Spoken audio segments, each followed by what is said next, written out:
Hallo zusammen. Wann kommt FSD Supervised zu uns nach Europa? Das ist eine Frage, die bewegt viele Tesla-Fahrer da draußen. Jetzt habe ich mir jemanden eingeladen, der es ganz genau wissen muss, denn er beobachtet gerade was auf regulatorischer Ebene hier bei uns passiert, sehr genau. Denn er arbeitet für ein Unternehmen, das einen Teil seines Geschäftsmodells genau auf das Kommen von FSD gewettet hat. Nach diesem Video werdet ihr wissen, wer das ist, was er herausgefunden hat und ob wir FSD doch schon bald bei uns in Europa sehen werden. Vorher gibt es hier immer noch den Hinweis auf den Sponsor, der dieses Video möglich macht. Bis gleich. Tesla Welt wird präsentiert von Shop for Tesla. Hier gibt es nachhaltiges Zubehör für euer Auto. Ob ihr Gummimatten braucht, Schutzblenden, Jackpads oder auch Performance-Pedale. Hier gibt es jetzt auch schon viele neue Produkte für das neue Model Y. Mit meinem Code erhaltet ihr 10% Rabatt. Yes, hello and welcome back to a new episode of Tesla Welt. My name is David and it's going to be a very special episode because, first of all, it's in English and I have a guest. It's Kees from the Netherlands, Kees Roelandschap. A lot of people might know him from X because he's very active in X. So I'm very glad that I have you here. Hello, Kees. How are you? Hi, David. Thanks for having me. Yeah, I'm doing pretty good. You're completely right. Very active on X lately. But there's also a lot of slightly positive news. That's a glimpse of hope on the horizon. So, yeah. Definitely. And that's why I reached out to you in order to get you to talk about the big elephant in the room, which is FSD for Europe. We've seen Tesla is bringing nearly in every market FSD this year. We hope that they can do that.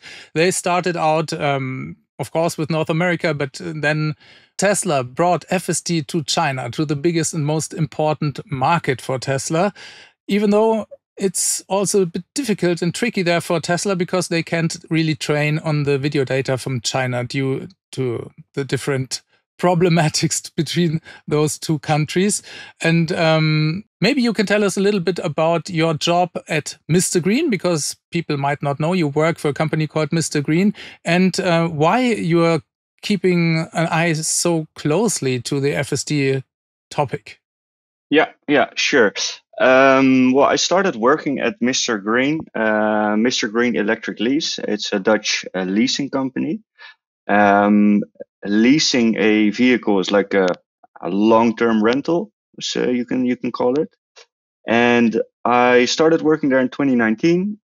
Started in sales, and I have been a car guy actually all my life. Never really so much Tesla oriented. I was actually kind of against Tesla a little bit in the beginning because it doesn't make a sound and it's not a proper driver car and the quality wasn't that good. But then, of course, with the Model 3, Model Y, and everything that's been happening, I kind of fell in love with the brand and with the product. Still, older Teslas build quality is not so good, but what they're doing right now, it's impeccable. It's the build quality is really sturdy, really decent, and they're making really good steps. But to come back on your question, why I focus on FSD or pay attention to the legislation and research it, of course, in Amsterdam, I went to the University of Amsterdam and I studied political science. And I'm used to reading policy documents or legislative documents. It's boring and it's a lot of text. But we watched Autonomy Day with a group of like-minded people at Mr. Green back in the day. And that's where we got convinced of FSD and the future. Back at that point in time, in 2020 and 2021, stock went like crazy. All the other manufacturers were also like, oh, we're going to be autonomous in 2025 and we're going to be autonomous in 2030. But nobody's there.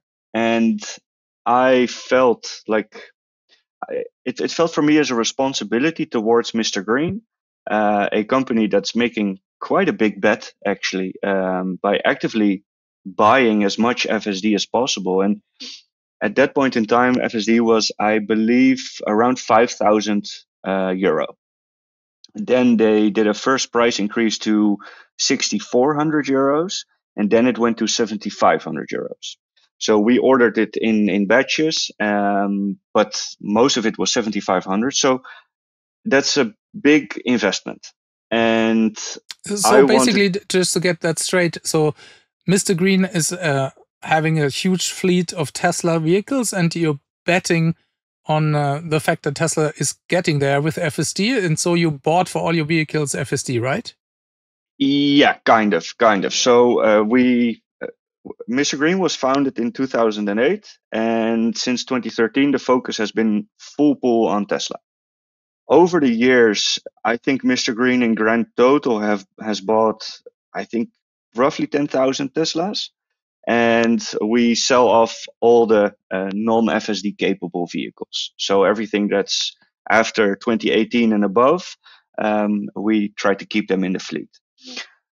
Yes, we bought the software, but we offered it to our customers in two different flavors. We had a fixed pricing model and we had a kind of a subscription model, but it's of course not a subscription because we buy it and you need to keep on paying it.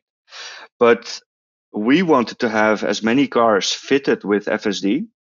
So that's also like a direct benefit to us. So what we said, okay, you can have it for 30 euros. That's way, way, way below the actual cost price because the competitors offered it for 130 euros. Yeah. But we said, okay, we give it for 30. And once the features become better, so you can use it more, we can increase the price in steps of every 6 months. So as long as the software grows, you as the pricing grows along with it. And we've seen some increases. So we had the stoplight and traffic sign recognition. That's one of them. But also lane changes or less phantom braking. We saw that as feature improvements as well. And on the other side, of course, the legislation is right now the main restricting or limiting factor. So we say features go up, price goes up, legislation changed so that you can use it better, the price can also increase. The price has only increased until 45 euros because not so much has changed over the years. And sadly, a lot of the functionality actually became worse and more dangerous due to the legislations. So yeah, like it was a responsibility for me to do my due diligence so that we know what we're betting on actually. Yeah, very interesting model, and I think it's also unique, right? I don't know any other company who has such a massive Tesla fleet. Yeah. Nobody offers this, and I think in Europe we might have the biggest fleet of Teslas. Yeah. Yeah. Right now, how many vehicles? Do you know that? Not exactly, but the last time I checked was 4,800 something, which is on an yeah. Yeah. Wow. So then I think it gets quite clear why you are following this so closely, because it's really very important for your company and what Tesla is doing here in Europe as well. So I gotta ask you just straightforward, what is going on with, or what's the current status for FSD in Europe? Yeah, that's a $1 million question. Okay. First, I have always been under the impression that the legislation for like road and traffic signs and vehicles in general is made on a global level. So the United Nations actually came up with a framework designed already in 1958. There was also a 1968 agreement, and that's they call it the Geneva Convention on Road Traffic Safety. 81 member states accept this legislation, and they trickle it down through their nation state level legislation. In the Netherlands, for instance, to keep it close to home, in 1998, our Wegenverkeerswet, so the road traffic law, comes directly from the UNEC. And on X, there was a lot of confusion, and that's why I decided to start becoming more active on X, because I wanted to get rid of this confusion. Everybody was talking about Europe, European Union, but it was all along the United Nations. Funny thing is that in the design of the legislation, the United States plays a big part, China plays a big part, Japan plays a big part, the Netherlands, but America and the United States don't take this legislation. They have their own. So that's the reason why we've seen it, of course, already active for a long time now in the United States. And Elon Musk put it very good. He said in the United States, everything is legal by default. And in Europe, everything is illegal by default. And that's actually the case. So I've been following and tracking the UNECE, so that's the United Nations Economic Commission for Europe. But the funny thing is, they also decide for South Africa and Australia. So the terminology, it's not really covering the topic as good as it should. But I have been tracking that closely. So what we've seen is the rise of ADAS and safety systems in vehicles since I think the 90s already, with ABS, automatic braking systems, or automatic emergency braking systems. It makes perfect sense from a safety feature perspective that's meant to be safe and protect consumers or end users, that it is watertight, foolproof, clear legal boundaries. Once you comply with those legal requirements and safety requirements, then it's safe to roll out to the general public. So that all makes sense. But then we started to see lane keeping assists, or a lane keep assist that also can do lane changes, or also highway exits. And the problem that arose is that all these different system-specific legislations or frameworks started to overlap some gray areas, and this one is restrictive and the other one not so much. So the path for FSD Supervised to get released in UNECE member states, to call it correctly, which also include the European Union, became very difficult. So I believe in 2021, all hope and focus was on UN Regulation 157. That's for ALKS, Automated Lane Keeping Systems. There's also the famous piece of legislation, or infamous piece of legislation, which Mercedes-Benz was so proud to comply with, and they are the world's first level 3 autonomous driving system. Well, it cannot go faster than 60 kph. It needs a lead car, and only in the most optimal scenarios, or like weather conditions, it works, and on certain types of highways. So very limited, and in essence reducing the software to a very cool parking jam assist. Not really much more to it. Mark van Impe, he is a former Tesla employee, and he worked for a foundation called Avere. Avere is in Brussels for the automotive industries and autonomous legislation, and he held a high policy position at Tesla. Together with all the other UNECE member states and the people responsible for the legislation, they came up with a new set of rules and regulations that would allow for a officially level 2 system where the driver is still responsible, but with capabilities exceeding those levels, which is in essence FSD supervised. Because FSD supervised, or FSD beta back in the day, the design intent of this system is to become fully autonomous by applying vision only and machine learning and AI. So the AI becomes the brain, and AI, I just compare it to a human student driver.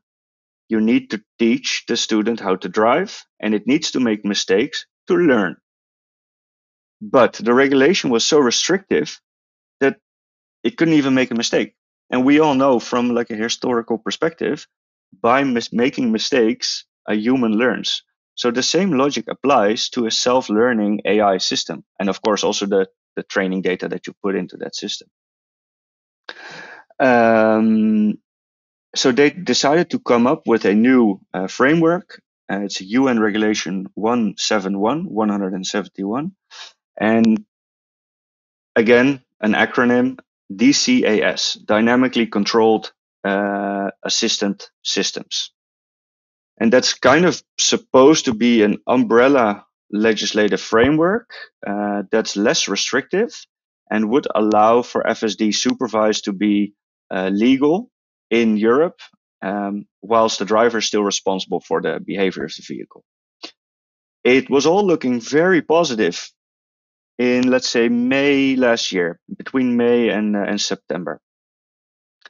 And at the last minute of the voting session, I think a week before, the United Kingdom, the Netherlands, Sweden, and Norway decided that the system is actually too good, and that would cause over-reliance and a loss of driving skill if the system is used on a prolonged basis.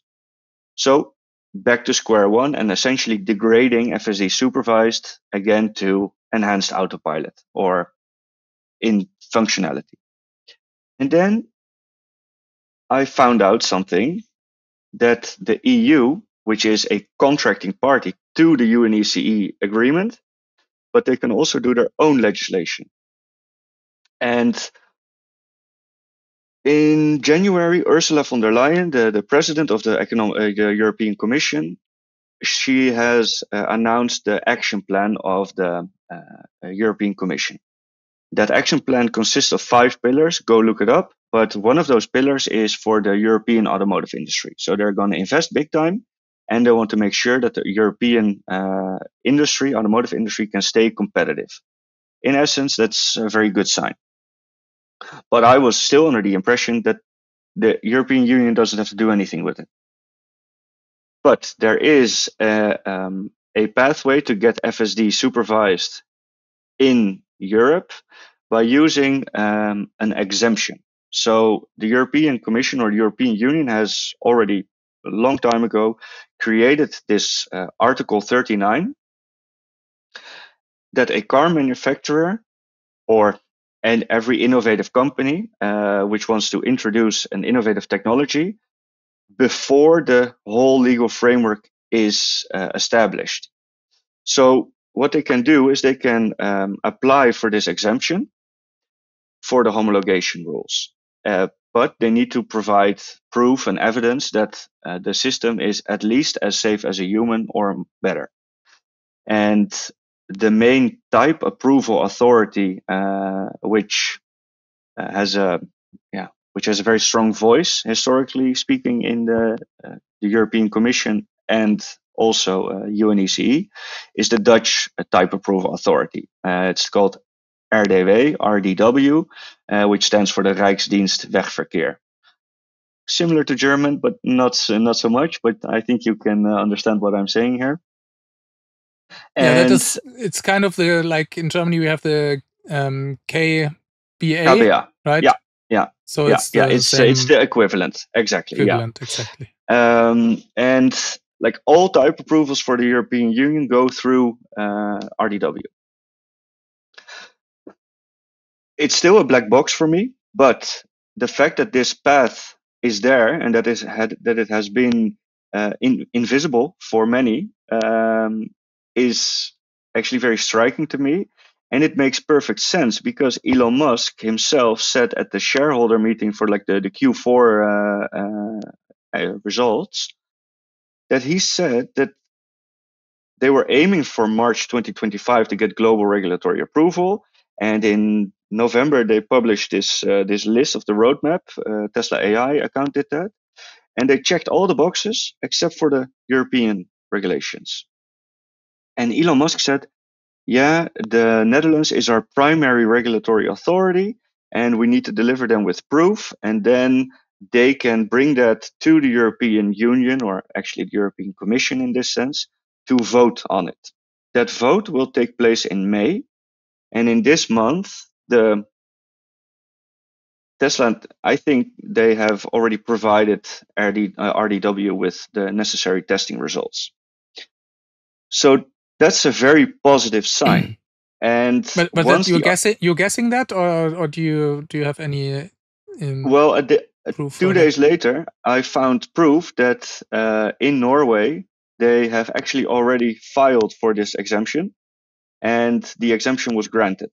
So they're testing in Norway and gathering the data they need to convince the RDW. And then when you're connecting the dots, Norway is in terms of infrastructure very similar to the Netherlands, and also with a very high penetration of Teslas in general in the EV space there. So it makes perfect sense. And Tesla is doing everything they can to get this regulatory approval out there. So yeah, like if you go back on my X account, you can read the post. I did a very big article about what is Article 39 and what's Article 40, what does it mean, and then what needs to happen to get it on the roads. And then in the days later, I posted some more information about it. At the same time, the United Nations are, I was talking about the DCAS, right? The UN Regulation 171, which would allow FSD supervised. Well, that's going to take a while, I guess. And I think the RDW will approve it prior to the UNECE getting their shit together. But what the UNECE is also doing is they're right now drafting the first proposal, a draft proposal for a global technical regulation, a GTR, a UN GTR, for ADS, for autonomous driving systems. Last week, they had a session close to Amsterdam, a full week of meeting. The meeting minutes are published today, I believe, so I still need to dive into it, what transpired there. But that's the piece of legislation that will make give a global framework for all automotive companies trying to develop a system like Tesla FSD has made. But that's really the big shot then, to really have autonomous cars and not just an ADAS system which can be better than lane keeping on the highway. Yeah. Right. Yeah. So I thought the whole FSD Supervised was off the table because it was so painstakingly slow all the time. But this glimpse of hope that the Economic Commission is now pushing for this gives me a lot of hope. And still, there is a lot of uncertainty. The political climate isn't really helping. The anti-Elon sentiment and the anti-Tesla sentiment is very big. And over here in Europe, and especially in Germany, the media is painting Musk and Tesla in a very bad picture, or a very bad daylight, actually. So let's hope that politics won't interfere with innovation. But that's the big if in this story. But I think Tesla is in a strong position with the data they gather, and the world has changed significantly in about a year, because FSD beta was first only in the United States and not wide rollout. And then they went wide rollout. Everybody can access FSD. Canada got FSD. Mexico now has FSD. Puerto Rico now has FSD. Even China has FSD. And the fact that they can do it in China is even more impressive, because they have been training it with data from the internet. And I think the data they collect over here, because I've seen so many fleet validation vehicles driving around in Amsterdam with LiDAR on the roof. And I've started to spot them more and more and more. And also what we saw on the job listings on Tesla's website, that they were looking for a lot of ADAS test operators in Norway and in the Netherlands. So yeah, if you take all those dots and you connect them, it's not completely unthinkable that we are going to see FSD supervised this year in Europe, if you ask me. Yeah, that would be, of course, absolutely fantastic. And yeah, you're giving me as well as a lot of hope, because this new article, or newly found article, because I guess it's older, but that we know now that there is this exemption article, and maybe a way to get some hope here into this very, very slow UNECE validation process. Because I was always wondering, Elon and Tesla, they sounded very convinced. They brought this roadmap in September, beginning of September last year. And you said already they checked all the boxes and they were really, really good on delivering this roadmap. And for me, this FSD topic for Europe, that was always something where I thought, how is that possible? I mean, we know these meetings from the UNECE, they are really not very often. And then there are also different working groups, and it just takes ages. And so I thought, how can they even say that it's Q1 2025? And I think you have here a really good explanation for that. And if that's possible, if that would be possible, yeah, you would be exactly in the heart of it in Amsterdam, and Yep.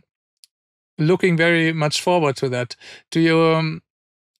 Maybe we can explain, just because we were talking about China, and I don't know if everybody is aware of the situation there with the training data, that Tesla, or the Chinese government, actually doesn't want that video data from the cars is going to the US, and Tesla can do training in the US supercomputing clusters they have.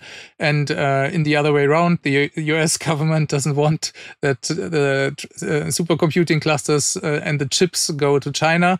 So there's a lose-lose situation in this regard for Tesla. And so they were really forced to train with basically YouTube content from city streets in China. And That's very impressive. It's super impressive, because it shows how much they can do with simulation, how much how much they can or where they can go with only this probably not very good data that they have. And the question is, can they use now the YouTube video data from people who use FSD in China and who put it online? That would be interesting to know if they can I think work with this they data. can. Yeah, I think they can, probably, because it's publicly accessible data.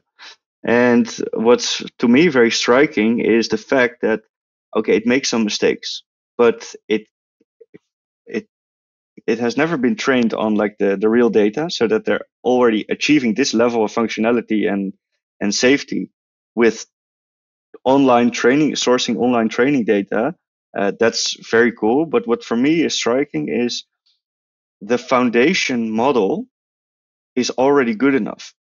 Yeah. Because if you graduate your driver's license, you pass your driver's license, you are going to make mistakes as well, even in your own country, where you're used to being in cars with others, seeing how others have driven. Maybe your dad or your mom has taught you how to drive a little bit, but you will make mistakes. You are young, you are reckless, and you learn and you become better. If you then take a plane and you go to China, you can rent a car and you can also drive. But you might make mistakes as well, because you cannot read the signs in time, or like there's also loads of thinkable or conceivable scenarios where you as a human would also have difficulties driving there. But give it a month or 2 weeks even, and you've become used to the roads, and you've become used to the road behavior of other road users, and you'll be perfectly capable of driving. And that's exactly what FSD is showing right now. They're at the level of like maybe let's say you graduate your driver's license at 18. I think Tesla is now at 25. Still some reckless, maybe sometimes, or a little bit too cautious.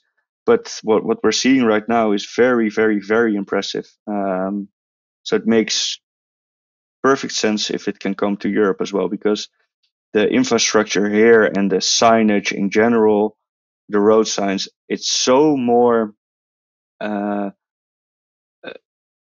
it's so much better over here. I think that FSD it's going to be a piece of cake for FSD here. Yeah, and I mean that's also a very good argument or explanation for people who say, look, in Europe we have such a diversity of road signs of different cultures as well. So if you drive in Italy, it's completely different from Germany or from the UK.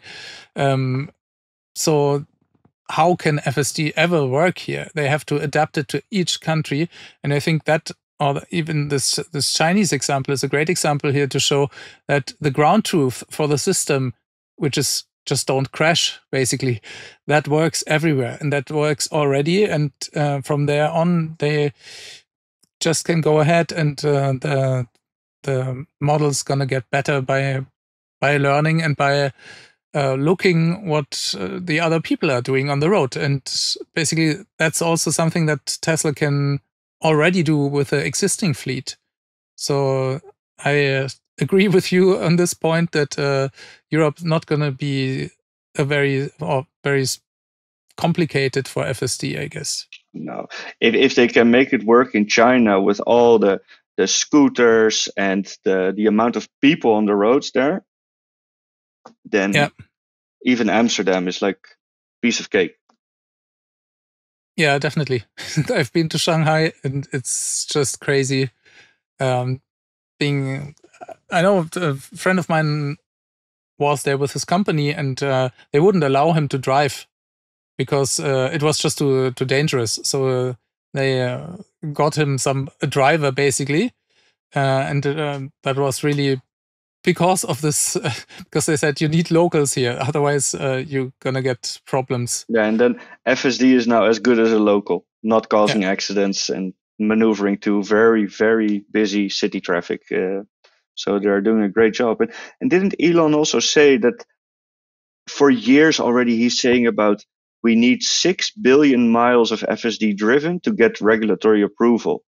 I don't know at which figure they are right now, but I think they are on track to get that 6 billion this year.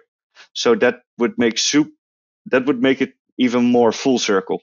If we get that 6 billion regulatory approval miles that Elon put, then we have FSD. Could be.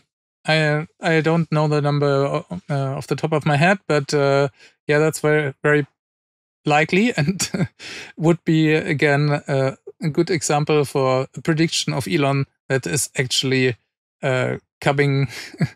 becoming reality.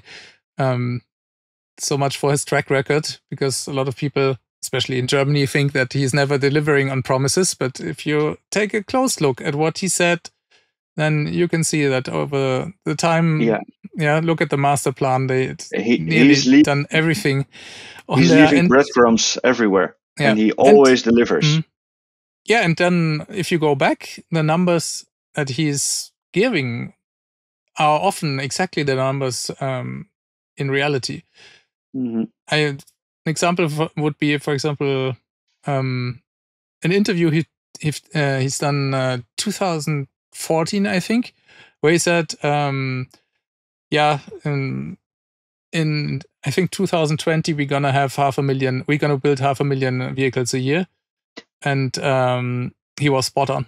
It was very impressive, and back then it was completely crazy to say something like that. So 2014, imagine. And in 2020, Shanghai was also already producing vehicles, and we did not yet have Berlin. The opening was in 2022. So the fact that he can predict these numbers 6-7 years in advance, you gotta hand it to the guy. He's always spot on, good predictions. Maybe some Elon time, but that's also becoming less and less and less. Elon time is no longer a real thing, I think. Yeah, it depends, I think. I mean, if for because I know now people are gonna say, yeah, but FSD does not work on my car. I bought it and it doesn't work today. Yeah, that's true. So that I think that is one example where I think he was very much convinced that he's gonna have it much earlier. But I think if you take the most of his predictions, and there, if you want to, for me, it's always the master plan. I mean, that's where he said years ago what Tesla is going to achieve and what they're going to do. And if you look at that, then he delivered really on everything. Yeah. Apart from FSD in Europe. So we have Yeah, to. but that's out of his control. Like he has no real power in that sense. So, but in all the other points, he was right. Yeah. So maybe you have we should talk a little bit more about the timeline, maybe, because we have the signs, or you've seen these signs that they are training already, that they can they filed for the exemption in Norway. How do you what's your internal roadmap for FSD in the Netherlands? Let's start with the Netherlands. I mean, it comes in handy as well that the Netherlands, or that the Tesla has still the European headquarter in the Netherlands, basically. So it's kind of their home base. Yeah. So the headquarters for Europe and Middle East are based in Amsterdam, or is based in Amsterdam. Yeah. So that's useful. But regarding the timeline, if RDW approves this exemption and Tesla was able to provide them with the necessary and convincing data that actually tells that FSD is as safe as a human, it would be immediately approved and legal in the Netherlands. So that could be in April already. So Wow. that whole approval thing, I think it has taken place in March. March has been quite a big month. So we had the ADS workshop, as I was telling. We had the WP29 World Forum meeting of the United Nations discussing the DCAS regulation, the 171 regulation. Also, the RDW was actively testing and deliberating the data that Tesla has given them.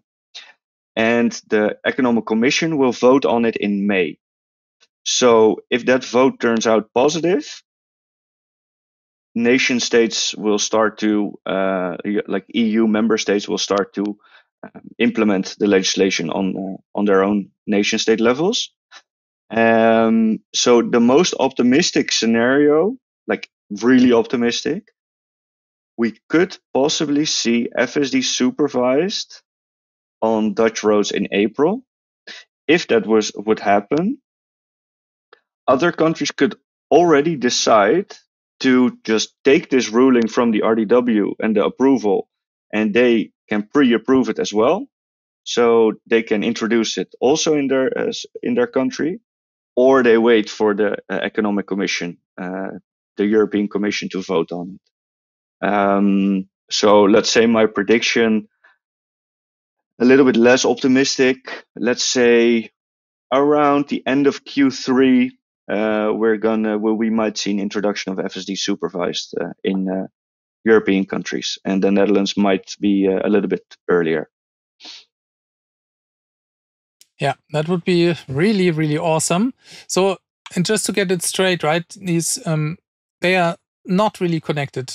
All these UNECE decisions that are going on are not really impacting this exemption rule 39, right? It is connected, because Yeah. with this exemption, and if Tesla gets granted the approval, that means that their system is already safe enough. Okay. So then they will lead the whole industry and actually influence legislation by showing that they have a very good functioning system already. Okay. So it works in two ways. Yeah. And the European Union is a contracting party to the United Nations.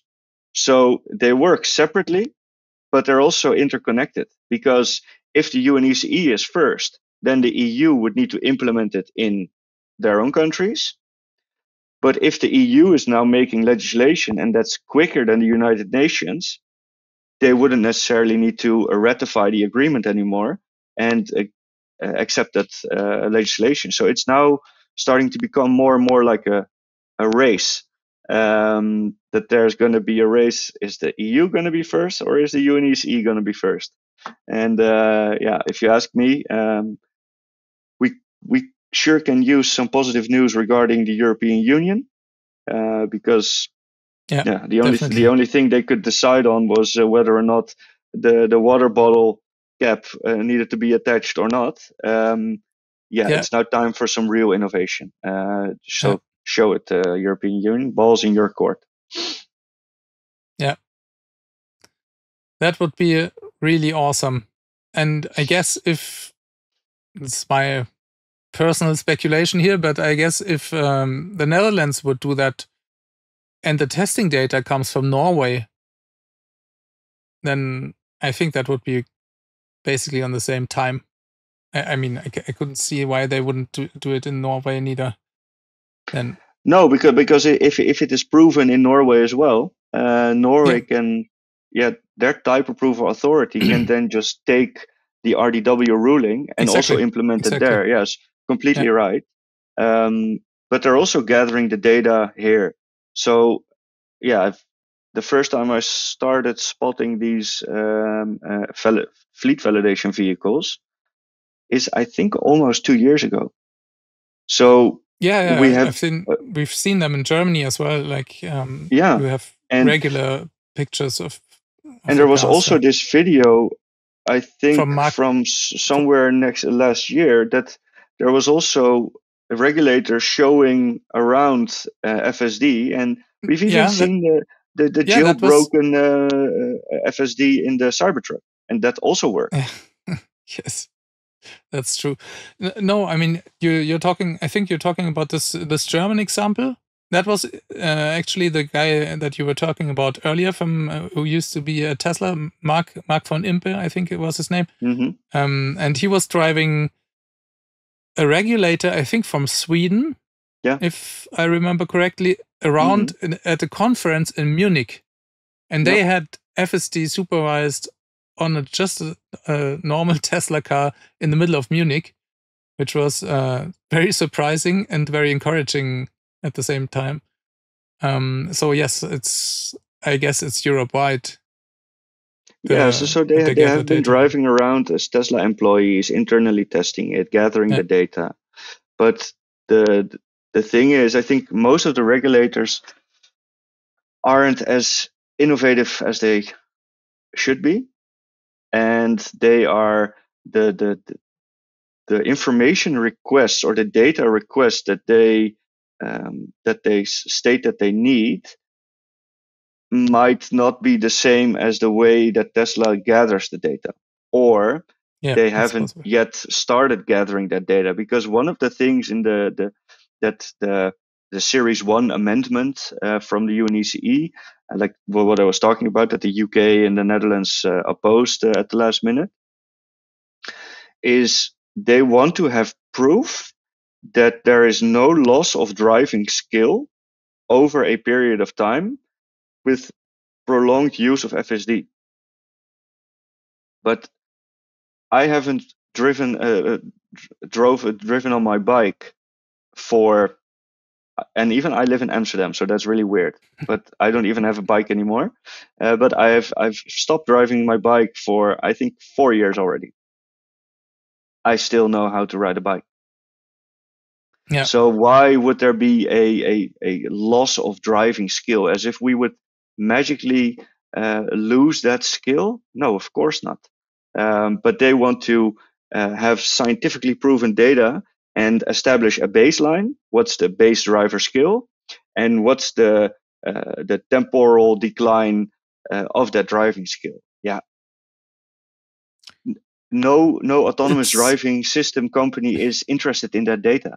They just want to show that it's safe enough and can handle every driving scenario. That's all that matters. Yeah. So yeah, there's a lot that still can go wrong due to these old school dinosaur legislators. Yeah, and I mean, it's also a little bit weird to think like that, because if the car can drive itself, why do you need to drive? Or why do you need to know how to drive? You know, I mean, like long term, people will probably lose this skill because it's not necessary. I mean, yeah, but take a look at a pilot, an airline pilot. Yeah. They very, very rarely fly themselves. Yeah. It's all done on autopilot, but they only need to be there in the case it takes they need to take over. So landing and taking off is what they quite frequently do, but like the whole from A to B, that's done on autopilot, like a real flying autopilot. Yeah. But they also don't forget how to fly. So why does it need to apply to cars, but not to airlines? Yeah. Interesting. Okay, to put it into perspective, I know a friend of mine is a pilot, but he needs to do training every now and then. But yeah, you get my drift. Yeah, and I mean that is something that it's definitely something we should talk about in when autonomous driving is a reality. How do we deal with it? Like if people want to drive, maybe sometimes from time to time, you know, I guess there is. Then yeah, it's probably going to be necessary to make regular checkups if you still are good enough to drive. You know, if you theoretically don't need to drive yourself at all at some point. Yeah, and also it's kind of unnecessary, because when I think of my grandma, my grandma drove until she was like 70, and then she stopped driving, but her driver's license was still valid, even though it would be very dangerous if you would put her on at 85 in a car. Yeah. But she is still able to drive. So why are we so strict on a computer system that has 8 or 9 cameras and has seen more video, more traffic scenarios than a single human could ever do, and still we're very strict? It makes no sense. Just let it learn. Yeah. We'll see how it turns out. What do you think is going to happen if we have FSD approval in the Netherlands? How does it going to change the image of Tesla, or also maybe the voices in the Tesla community? I hope that we are going to see a lot of FSD supervised videos. I think the sentiment will change, because I know like there is a small Tesla community in the Netherlands, which is very eager to get their hands on this software, and a lot of early adopters as well. If they can experience and see firsthand with their own eyes and see how good it actually already is become, I think that will alleviate their negative sentiment that Elon has ripped them off by selling them software that isn't capable of doing the things that he promised them to do. So I think that will help big time. The Dutch are very stubborn, and very down to earth. So it will take some time to level, but I think if we as a community are active enough and maybe drive around with a sticker, hey, I'm a student driver being supervised, that people get familiar with how it is. And if you have your parents in the car or some family members or friends, and then you can actually show it, and that this car is capable of driving through all conceivable driving scenarios, I think it can go fast, and hopefully that's the positive energy that we so desperately need in this time. Yeah, definitely. Yeah, kind of a sticker like I bought this software before Elon solved FSD or something. Would be cool. Yeah, so, yeah. Yeah. So if somebody watching this channel or watching this episode and can come up with the most original bumper sticker, post it in the comments. Definitely, and we're gonna make it. Yeah, good stuff. Is there something you want to add, maybe something that we didn't cover in this conversation, but I think you explained it really brilliantly. I can see it much clearer than before. Thank you very much for this. Maybe you want to add something?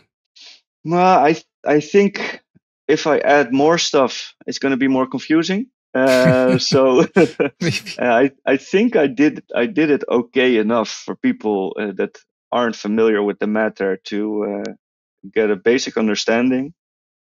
If you want to know more, shoot me a message or and of course I'm gonna link to your X profile in the video description, so people should follow you on X definitely to have updates about FSD in Europe and the regulations, because you're doing a brilliant job there. It's really good to read your articles and your explanations, your posts.